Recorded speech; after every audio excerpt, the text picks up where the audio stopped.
Looks like Shedeur Sanders had another really strong performance in Browns OTAs again today, and it's really catching the attention of head coach Todd Monken. Now, we know Todd Monken was not happy with the turnovers by either of the quarterbacks in 7-on-7s. Shedeur Sanders had a strong day today, and Todd Monken is really catching notice. We got to get into it. Welcome to Keep the Vision. Make sure you like, comment, subscribe, share the channel, hit that bell notification, and hype the video. That'd be greatly appreciated as always. The quarterback battle in Cleveland is officially locked and loaded, and it is turning into an absolute rep-for-rep war on the practice field. If you thought the front office was simply going to hand the starting job to their $230 million veteran, you haven't been paying attention to Todd Monken. The new head coach is demanding absolute perfection, famously blowing up over lazy interceptions during 7-on-7 drills, and Shedeur Sanders is actively answering the call. The young quarterback is stringing together highly impressive practices, and he is forcing the coaching staff to take notice.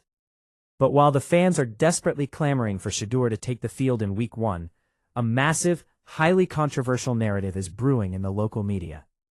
Many analysts are starting to argue that keeping Shedeur on the bench might actually be the smartest thing this franchise could possibly do. Drop your thoughts in the comments right now, because we are about to break down a ridiculous highlight reel throw, the harsh reality of the Browns' opening schedule, and why holding Shedeur back might actually save his career. To truly understand how well Shedeur is performing right now, you have to look at the tape from the latest OTA session. He delivered a touchdown pass that perfectly encapsulates the chaotic nature of practice. Shedeur dropped back and threw an absolute laser over the middle of the field. The ball hit the primary receiver directly in the hands, bounced high into the air, and was miraculously caught by another offensive player for a touchdown. Naturally, the critics immediately jumped on social media, claiming it was a lucky play and a bad read. But if you actually freeze the frame, you can see that Shedeur delivered the ball with pinpoint accuracy, hitting the receiver essentially in the face mask. You cannot blame the quarterback when a professional wide receiver fails to corral a perfectly placed pass. Shedeur is putting the ball exactly where it needs to be, and he is proving that he can process the field at a high level.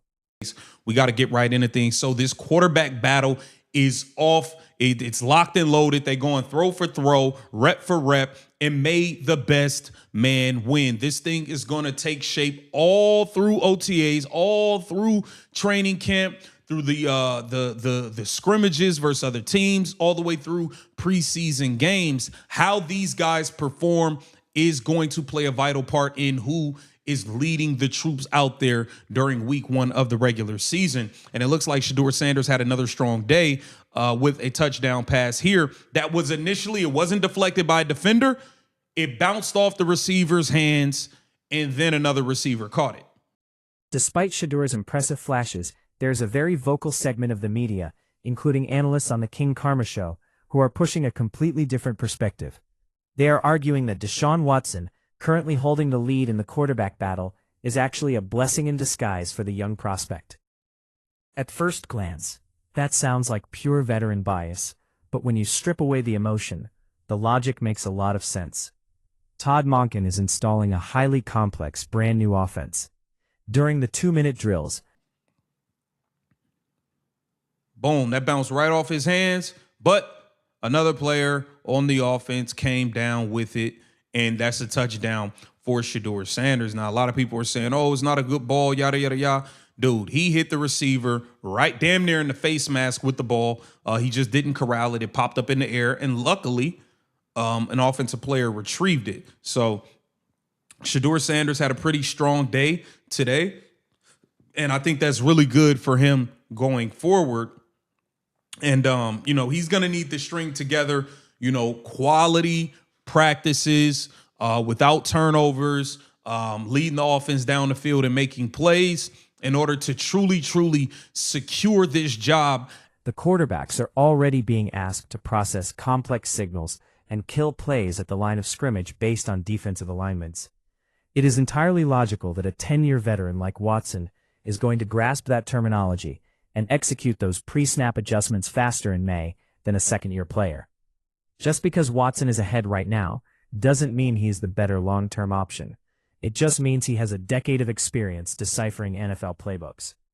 But the real danger isn't the playbook. The real danger is the physical reality of the Cleveland Browns' current roster. If you are a Shedeur Sanders fan, you have to ask yourself a very difficult question. Do you really want him thrown to the wolves in September? The Browns are rolling out a completely overhauled patchwork offensive line that has yet to build any real chemistry. They are integrating multiple brand new wide receivers who are still trying to figure out their route trees. It is highly unlikely that this entire offensive unit is going to magically gel before the opening kickoff.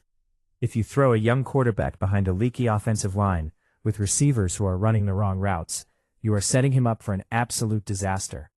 You do not want to subject your franchise quarterback to a brutal opening month where the team is heavily favored to lose, the offensive line is collapsing, and the penalty flags are flying. If the Browns struggle out of the gates and stumble to an 0-4 record, the media will absolutely crucify Shedeur, and it could completely shatter his confidence. Of course, Shedeur is an ultimate competitor. He wants the ball right now, and he believes he can raise the tide and win those games. You absolutely want your quarterback to have that mentality. But it is Todd Monken's job to protect the asset. Monken cannot let emotion dictate his decisions. He has to make sure the environment is actually survivable before he hands over the keys. Letting Deshaun Watson take the opening snaps is the perfect buffer. If Watson goes out there and lights it up, then the Browns win football games, and Shedeur gets to sit back, catch his breath, and master the system without taking physical punishment. But let's be entirely realistic about the modern NFL. The chances of Deshaun Watson surviving a brutal 17-game schedule playing at an elite level are incredibly slim. If Watson comes out looking listless, which we have seen multiple times over the last few years, the leash is going to be incredibly short. The coaching staff is not going to suffer through 2 months of terrible quarterback play. Watson will get benched, and when he does, Shedeur will step into an offense that has finally worked out its early season communication issues. The harsh reality of the 2026 Cleveland Browns is that they are staring down the barrel of a 6 or 7 win season. The roster has some exciting young talent, but the quarterback position remains a massive, volatile question mark.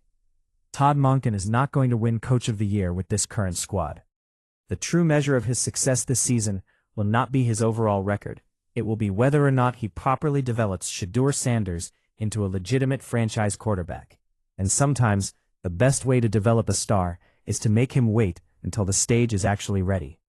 Do you think Todd Monken is protecting Shedeur Sanders by keeping him on the bench, or should the Browns just rip the Band-Aid off and start him in Week 1? Drop your absolute most unfiltered takes in the comments below. Make sure you hit that subscribe button, smash the like, and turn on the notification bell so you never miss the truth.